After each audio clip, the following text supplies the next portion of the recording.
Hello 10वीं class के बच्चों। बेटा पिछले वीडियो में हमने इस सूरदास पद के सभी पद, सूरदास चैप्टर के सभी पद कर लिए थे। जिन बच्चों ने नहीं किए हैं वो डिस्क्रिप्शन बॉक्स में जाएं, लिंक देखकर वहाँ से कर लें। और उसके बाद आज की वीडियो में हम ये सारे क्वेश्चन इसी चैप्टर की एक्सरसाइज को कंप्लीट करेंगे। ये सारे क्वेश्चन आज हम डिस्कस कर लेते हैं। और बेटा रटने की ज़रूरत नहीं होती हर क्वेश्चन को सिर्फ एक बार पढ़ के समझना होता है कि इसमें क्या पूछा गया और कौन से इसके स्पेसिफिक आंसर होते हैं। जब हमारा 1 नंबर में आए तो हमें कितना लिख देना चाहिए और 2 नंबर में आए तो हमें 20 से 30 शब्दों में कितना इसको एक्सप्लेन करना चाहिए। 3 नंबर में है तो थोड़े शब्द और बढ़ाने चाहिए, थोड़े पॉइंट्स और एक्सप्लेन करने चाहिए। इस तरह से करते हुए हम जब इनको अटैम्प्ट करेंगे किस तरह के छोटे क्वेश्चन आते हैं और किस तरह के 2 नंबर के आते हैं और किस तरह के 3 नंबर के आते हैं। आज हम इन सारी बातों को इस चैप्टर के एक्सरसाइज करते समय क्लियर कर लेंगे। ओके बेटा, सबसे पहले तो हम जैसे छोटे ऑब्जेक्टिव क्वेश्चंस की बात करते हैं क्योंकि वो 5 नंबर के आएंगे। इस तरह के काव्य के पोर्शन में से 5 तरह के हमारे पास ऑब्जेक्टिव क्वेश्चंस होंगे। तो उसमें कैसे क्वेश्चन होंगे, जैसे उधो तुम हो अति बड़भागी, एक ये सेंटेंस दे देते हैं। उसके इसमें इन पंक्तियों में किसको भाग्यशाली कहा गया है। नीचे ऑप्शन दे देंगे, कृष्ण को, सूरदास को, गोपियों को, उधो को। तो हमें पता है, हमने देख लिया है इसमें कि उधो को ही भाग्यशाली कहा है। जिन बच्चों ने ये पढ़ा है उनको क्लियर है, समझ में आ गया, उधो को भाग्यशाली कहा गया है। दूसरा क्वेश्चन कुछ इस प्रकार का हो सकता है, प्रीति नदी में पाऊ ने बुराया, यहाँ पर किस अलंकार का प्रयोग किया गया है। तो हम आराम से कह सकते हैं कि प्रीति नदी में रूपक अलंकार का प्रयोग किया गया है। वो अपनी ऑप्शंस देंगे तो हमें उसमें से निशान लगाना है रूपक अलंकार पर। तो हमें इस तरह की क्वेश्चन इस तरह के उसमें से आएगा। ठीक है बेटा, ये हो सकते हैं ऑब्जेक्टिव क्वेश्चंस आपके। अब जैसे ये पहला ही प्रश्न ले लो, दूसरा प्रश्न ले लो, उद्धव के व्यवहार की तुलना किस किस से की गई है। उद्धव के व्यवहार की तुलना किस किस से की गई है। तो अगर ये 1 नंबर में आए तो कैसे लिखना है, और 2 नंबर में आए तो कैसे लिखना है, और 3 नंबर में कैसे आए तो हमें इसको कैसे अटेम्प्ट करना है, आज के वीडियो में ये डिस्कस कर रहे हैं और ये बताती हूँ। तो इसको ले लें पहले सेकंड क्वेश्चन को। इसमें है उद्धव के व्यवहार की तुलना किस किस से की गई है। ये हमने पहले ही स्टैंजा में पढ़ा था। पहले स्टैंजा को टर्न कर लो, उसमें पता चल जाएगा आपको। दूसरी लाइन को देखो, एक तो उन्होंने उसकी तुलना की है पुरैनीपात। पुरैनीपात क्या था, कमल के पत्ते से उद्धव की तुलना की है। दूसरा उन्होंने की है तेल की गागर, जो कि अपने ये तो हो सकता है हमारा 1 नंबर में उत्तर। और 2 नंबर में तो हम इसको दोनों को कहेंगे इस तरह से, पुरैनीपात जब जल के भीतर रहते हुए भी, कीचड़ में रहते हुए भी अपने ऊपर कोई दाग नहीं आने देता, और इस तरह से उनकी तुलना की गई है। दूसरा पॉइंट में हम लिखेंगे तेल की गागरी को पानी में छोड़ दिया जाए तो उस पर भी तेल की बूंद नहीं आती। ठीक है बेटा, 2 नंबर में तो इस तरह से, और 3 नंबर में आ जाए तो हमें इन दोनों लाइनों को ठीक से एक्सप्लेन करना है। सिंपल, क्लियर हो गया कि कैसे 1 नंबर और 2 नंबर और 3 नंबर में लिखना होता है। अब हम पहला प्रश्न कर लें, दूसरा हमारा हो गया, पहला करते हैं। गोपियों द्वारा उद्धव को भाग्यवान कहने में क्या व्यंग निहित है। इसमें गोपियाँ उद्धव जी को, पहले स्टैंजा पे है इसका उत्तर, उद्धव जी को बड़भागी कहा, उन्होंने भाग्यशाली कहा। तो है क्या वो भाग्यशाली हैं गोपियों की नज़र में। ये उन्होंने एक व्यंग किया है। व्यंग समझते हो, टोंट किया है। क्या टोंट किया कि तुम कैसे भाग्यशाली इंसान हो कि कृष्ण के साथ रहते हो, हर समय उनके साथ रहते हो, परंतु तुम उनके प्यार में नहीं पड़े हो, उनसे प्रेम नहीं करते हो, उनके रूप पर मोहित नहीं हो। कैसा ऐसे हो सकता है कि तुम कृष्ण की तरफ आकर्षित नहीं हो। ठीक है, इस तरह से गोपियाँ कृष्ण पर व्यंग करती हैं। ठीक है, क्लियर। फर्स्ट क्वेश्चन हो गया, सेकंड क्वेश्चन हो गया। अब थर्ड क्वेश्चन पे आते हैं। गोपियों ने किन किन उदाहरणों के माध्यम से उद्धव को उलाहने दिए हैं। ये और ये में कितना फ़र्क हो गया बेटा, कोई फ़र्क नहीं है। इसमें भी हम वही उत्तर लिखेंगे जो हमने इसमें लिखा है। जरा सा ट्विस्ट है कि यहाँ पर हम प्रश्न को उत्तर की शुरुआत कैसे करेंगे। गोपियों ने निम्नलिखित उदाहरणों के माध्यम से उद्धव जी को उल्हाने दिए हैं। पहला उल्हाना क्या दिया कि तुम तो पुरनई पात समान हो, जल के भीतर रहते हो, परंतु जल का अपने शरीर पर प्रभाव नहीं पड़ने देते। व्यंग क्या है इसमें, जैसे तुम कृष्ण के साथ रह के भी उनके रंग में नहीं रंगे हो। ठीक है। और दूसरा उन्होंने क्या कहा, इन्हीं दो पंक्तियों में ये दो उत्तर हैं दोनों प्रश्न के, दूसरे का भी तीसरे का भी। दूसरा उदाहरण क्या दिया है, निम्न उदाहरण लिखा ना हमने यहाँ पर। दूसरा उदाहरण उन्होंने कहा कि तुम उस गागरी के समान हो जिस पर तेल लपेट के हम अगर जल में छोड़ दे, चिकना घड़ा जैसे बोलते हैं ना, चिकना घड़ा हो तुम पे कोई असर नहीं पड़ता। कह देते हैं ना कई बच्चों को डांटते वक्त, बड़े ऐसा बोलते हैं कि तुम चिकना घड़ा हो, तुम्हें इतनी देर से समझा रहे समझ नहीं आ रहा। ऐसे ही उन्होंने यहाँ पर कहा कि तुम तो चिकने घड़े हो, तेल के घड़े हो, तुम्हारे पर तो बूंद भी नहीं, तुम्हें पानी में भी छोड़ दें तब भी तुम उनके प्रभाव में नहीं आओगे, पानी के प्रभाव में नहीं आओगे, अर्थात कृष्ण के प्रभाव में नहीं आओगे। ऐसे चिकने घड़े हो तुम तो। ये व्यंग था गोपियों का। ठीक है बेटा, ये दो बातें इसमें लिखनी है, यहाँ पे भी उसी बात को लिखना है, यहाँ पर भी उसी बात को लिखना है। दूसरे अब चीज़ हमारे को कैसे लिखनी है, नंबर पर डिपेंड करता है। 1 नंबर है तो क्या लिखें, 2 नंबर है तो थोड़ा बढ़ा दें, 3 नंबर है तो थोड़ा और इसको एक्सप्लेन कर दें। क्लियर। अब आ जाओ 4th क्वेश्चन पे।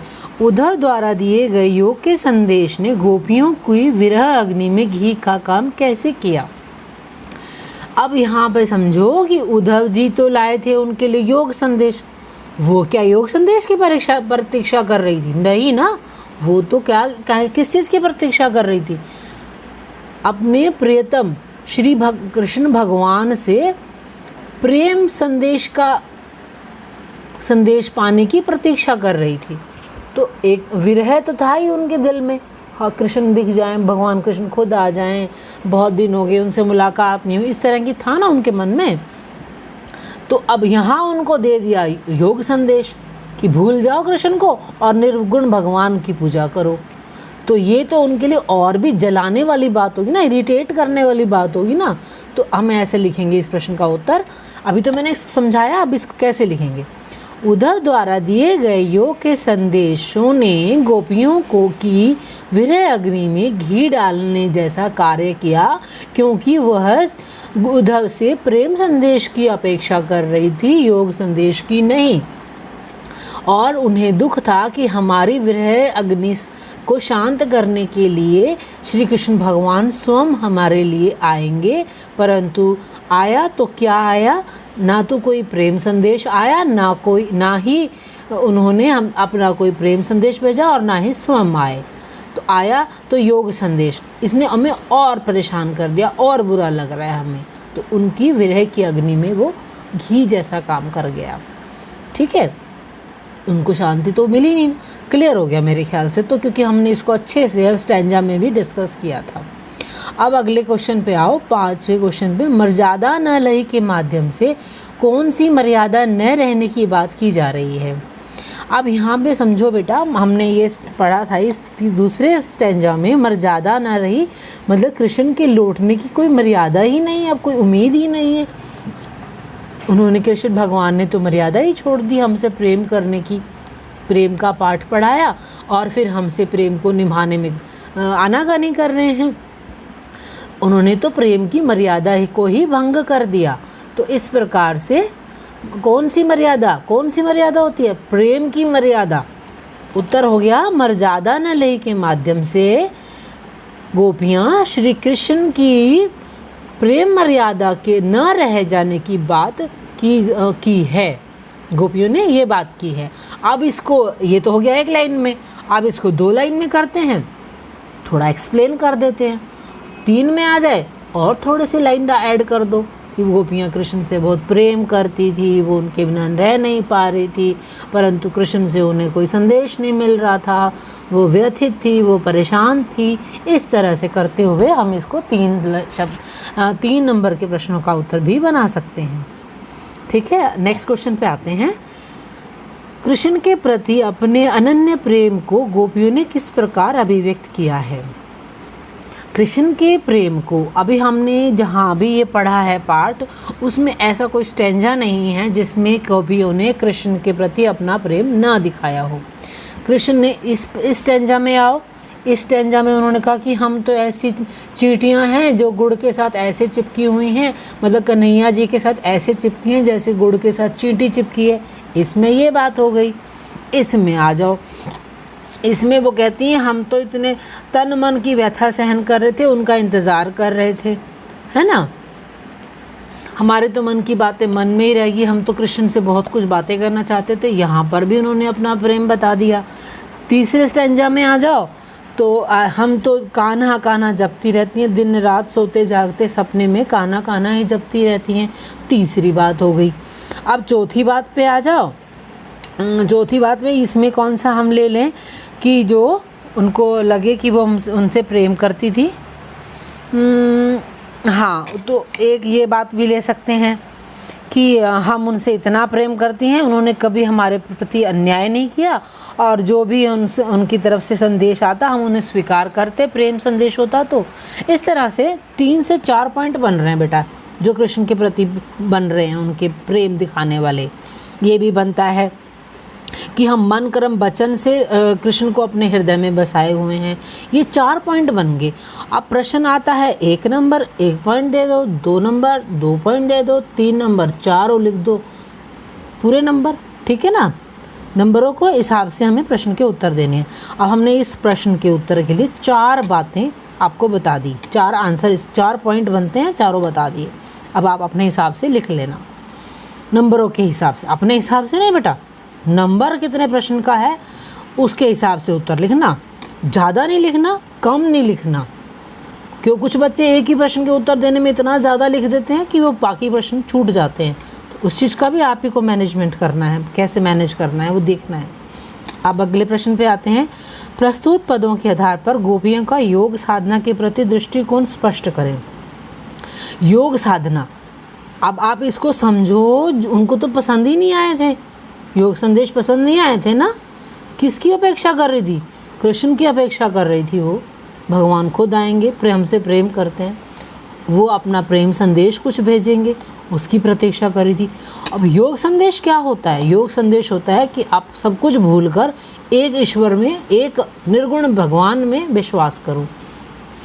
तो वो कहती हैं कि हमें नहीं पसंद आया, योग साधना के प्रति हमें नहीं पसंद आया। हमारे लिए तो ये ऐसा है जैसे कड़वी ककड़ी, जैसे कड़वी ककड़ी होती है।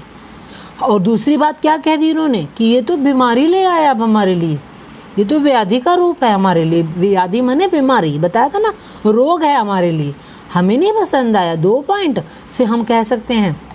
तीसरा पॉइंट आप इसको ऐसे देखो कि ये तो उनको दे दो जिनको पास, जिनको ज्ञान नहीं, जिनको एक ईश्वर में जिनका मन चक्री रहता है, जिनके मन में एक ईश्वर के प्रति प्रेम हो सकता है। हमारा ईश्वर तो हमारे मन में फाइनल है, भगवान श्री कृष्ण हमारे हैं और हम उनके से ही प्रेम करते हैं, और हम हमारे प्रति हमें योग संदेश मत दो, ठीक है। तो वो उसको एक तो व्याधि मानती थी, दूसरा कड़वी ककड़ी समान लगता था उनको ये, और वो कहती हैं कि उनको दे दो जिनका मन स्थिर नहीं है। ये 3 पॉइंट लिखेंगे, 3 नंबर पूरे। अगले उत्तर पे, प्रश्न पे आओ। गोपियों के अनुसार राजा का धर्म क्या होना चाहिए? ये इसका आंसर हमारे को सबको आपको याद होगा, पढ़ा था हमने 4th स्टैंजा में, लास्ट 2-3 लाइन्स में है क्या कि राजा का सबसे बड़ा है कि वो अपने प्रजा को सताए नहीं। सबसे पहले तो सता रहा है ना, कृष्ण भगवान गोपियों को सता रहे हैं ना, तो सबसे पहला तो हम लिख देंगे गोपियों अपनी प्रजा को सताना नहीं चाहिए राजा को।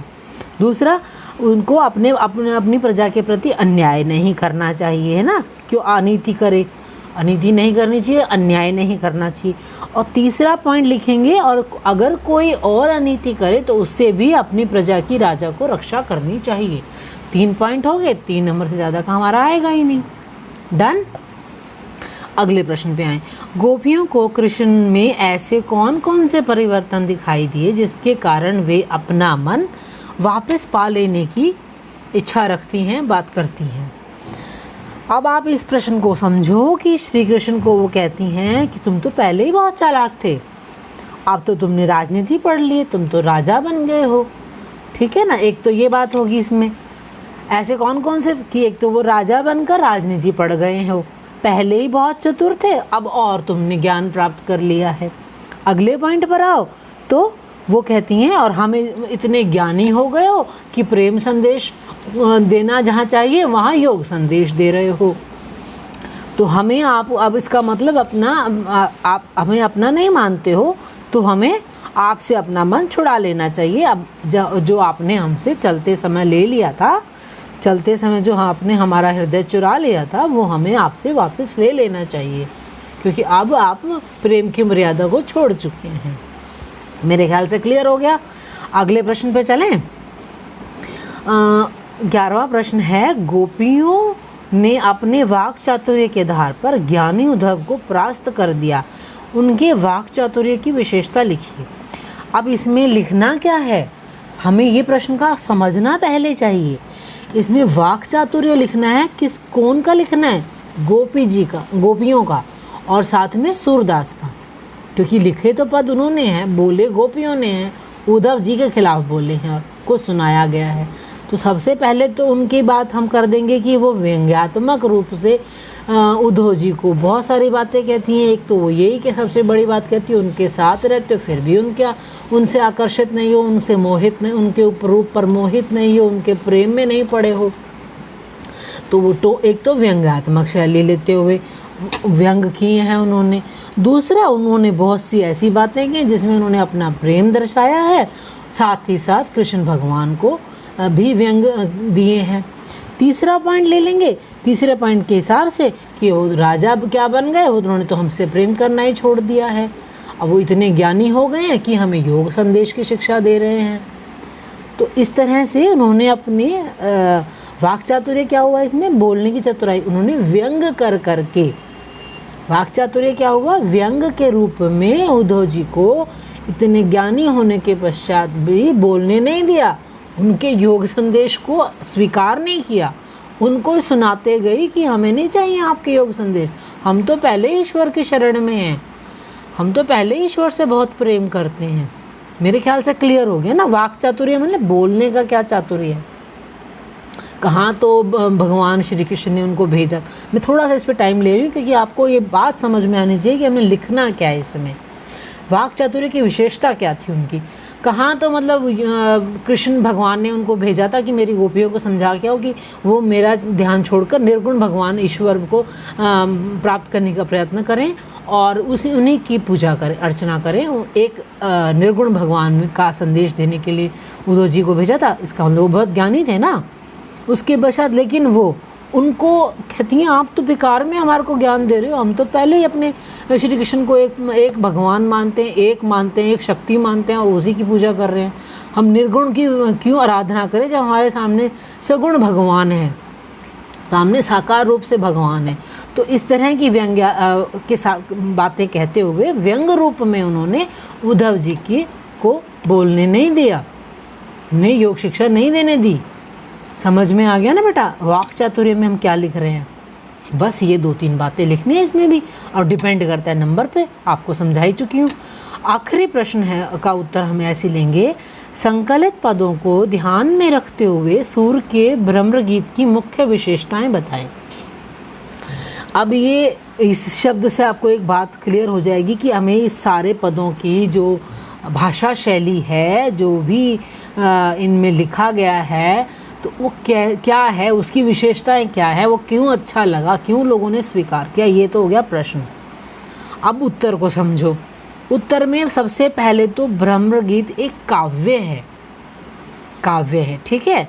दूसरा पॉइंट क्या, यह शुद्ध ब्रज भाषा में लिखा गया है, दूसरा पॉइंट, ठीक है बेटा।